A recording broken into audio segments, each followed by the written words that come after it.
नमस्कार। आज मेरे साथ हैं धर्मेंद्र सिंह जादौन, निवासी बिनेगा, जिन्होंने एक किसान परिवार से निकल कर के और एक बड़े ही आज उपलब्धि हासिल की है, एक मुकाम पे पहुँचे हैं अपने प्राइवेट बिजनेस से। जानेंगे उनकी ज़ुबानी कि शुरू से जब किसान परिवार में थे क्या उनका बिजनेस था, कैसे उन्होंने कठिन परिश्रम करके और आज सेल्फ वो इस मुकाम पर पहुँचे हैं। तो धर्मेंद्र जी, सबसे पहले तो आपका हमारे चैनल में स्वागत है और आपसे जानना चाहूँगा कि क्या शुरू में क्या स्थितियाँ, परिवार की परिस्थितियाँ रही थीं, किस तरीके से आपने इस मुकाम तक अपना जो मंजिल थी वो हासिल की? परिवार से मतलब मेरे पापा किसानी करते थे, तो हमारे पापा के अंडर में क्या है 2 बीघा ज़मीन आती थी। तो वहाँ 2 बीघा से हम 3 भाई, 1 बहन थी, तो हमारा संचालन बराबर नहीं हो रहा था। जी। फिर पापा हमारे गुजरात चले गए, फिर गुजरात से वहाँ काम करने लगे गुजरात में। फिर वहाँ के बाद में हमारी सबकी शादी वगैरह हो गई, तो यहाँ तो हमारा काम चल नहीं रहा। फिर मैं शादी के बाद में क्या है गुजरात भी कर आया 1 साल का। शादी जब हुई थी तो उम्र लगभग कितनी होगी सर? मेरी बीए सेकंड ईयर में मेरी शादी हो गई थी। जी। फिर उसके बाद मैं सेकंड ईयर करके बाद फाइनल नहीं करी, मैं धंधे में लग गया तो आप भी गुजरात। पापा के साथ? हाँ, गुजरात चले गए। फिर 1 साल वहाँ करने के बाद मैंने कि यार वहाँ तो कब काम चल नहीं रहा। मैंने पापा से कही मैंने कि हम यहीं कर लेते हैं कुछ। तो फिर बाद में हमने क्या है यहाँ से थोड़ा खान मान का काम सेट किया। हाँ, रोल्टी से ठेकेदारों के का ये रोल्टी देते थे। जी।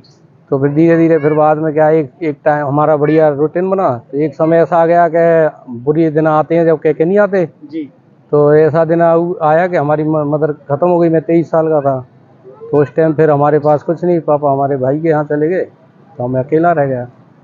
तो फिर मैंने 2 दोस्तों से 2-2 हज़ार रुपये लेके अपना एक व्यापार चालू किया खनन। यानी दोस्तों से कर्ज लेके 2-2 हज़ार रुपये एकत्रित करके? हाँ, 2,000, 4,000 रुपये लेके तो मैंने अपना व्यापार चालू किया पत्थर का। और उससे खरीद लेता साई दे के, माल लेके बेचता था यूपी, अलीगढ़, खुर्जा, हाथरस, जेवर। तो उधर क्या है कि अपन ने वहाँ उसमें ज़्यादा नहीं 5-7 हज़ार रुपये या 8 हज़ार 10 हज़ार रुपये मिलते थे महीने में, 5-7-8 गाड़ी इनके। फिर हम तो राजपूत फैमिली से बिलोंग करते हैं, तो हमें तो यहाँ घर का भी काम देखना पड़ता था। वह टाइम पानी हमें तो पहले वह टाइम क्या है हमारे 2 किलोमीटर दूर से पानी आता था। पानी, लकड़ी सारी व्यवस्था करनी पड़ती थी, तो उतना ज़्यादा अपन क्या स्कोप नहीं बढ़ा उसमें व्यापार में।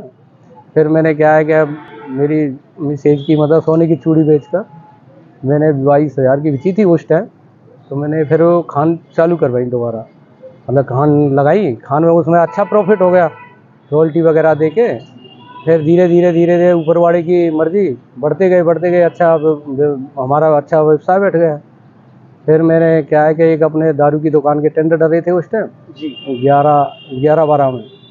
तो मैंने टेंडर डाला, तो मिसेज के नाम से एक अंग्रेजी शराब की दुकान निकल आई, तो वो भी 3 साल चल गई। तो जब ऊपर वाले की मर्जी होती है तो ऑटोमेटिक ही कहीं ना कहीं देता है।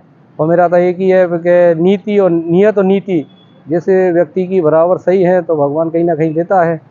फिर वाकई में रिको में एक फैक्ट्री डाली, तो पैकेज ड्रिंकिंग वाटर, तो काफ़ी बड़ा इन्वेस्ट किया उसमें क्या है कोरोना से उसमें घाटा गया, तो फिर वो अपन डाउन आ गए। फिर मैंने ये PWD का लाइसेंस बनवाया, उससे फिर मैं ये अपने काम वगैरह करने लग गया। पंचायतों में ठेकेदारी का फिर बाद में मैंने ये मटेरियल सप्लाई का काम ले लिया ग्राम पंचायतों का। तो अब भगवान की मर्जी से वो अच्छी व्यवस्था है।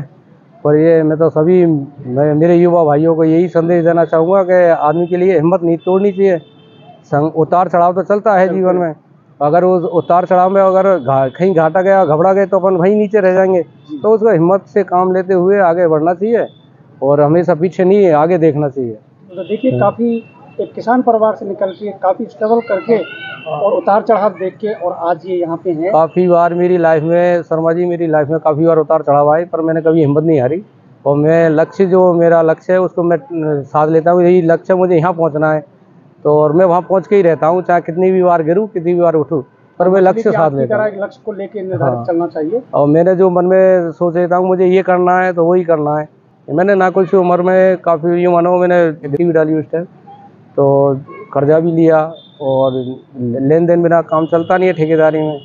तो जिसका लिया इसका दिया, मतलब ये है कि ईमानदारी और मतलब नियत और नीति जिस व्यक्ति के अंदर अच्छी है तो वो प्रोग्रेस आराम से कर लेगा। तो देखिए, आपने जो फैक्ट्री लगाई थी, तो फैक्ट्री में जो पैसा इन्वेस्ट हुआ वो कहाँ से लिया आपने? मैंने क्या है कि शर्मा जी, पहले तो अपने पास कुछ पैसा था 1 नंबर में, तो प्लॉट तो अपने ले लिया।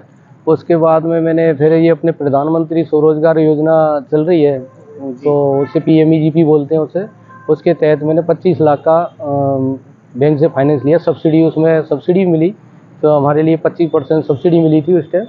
तो उससे भी मुझे काफ़ी मतलब सहयोग मिला, और उसमें एक तो सब्सिडी मिल गई, 25 लाख रुपए मिले, तो उससे अपने फैक्ट्री के लिए ये सामान मशीन वगैरह लाए थे। तो बेरोजगारों के लिए ये प्रधानमंत्री रोजगार गारंटी वाली जो है योजना बहुत अच्छी है। मैं तो सभी युवा से कहूँगा कि अगर काम करना है अपने लिए तो ये योजना अब तो 50 लाख कर दी है।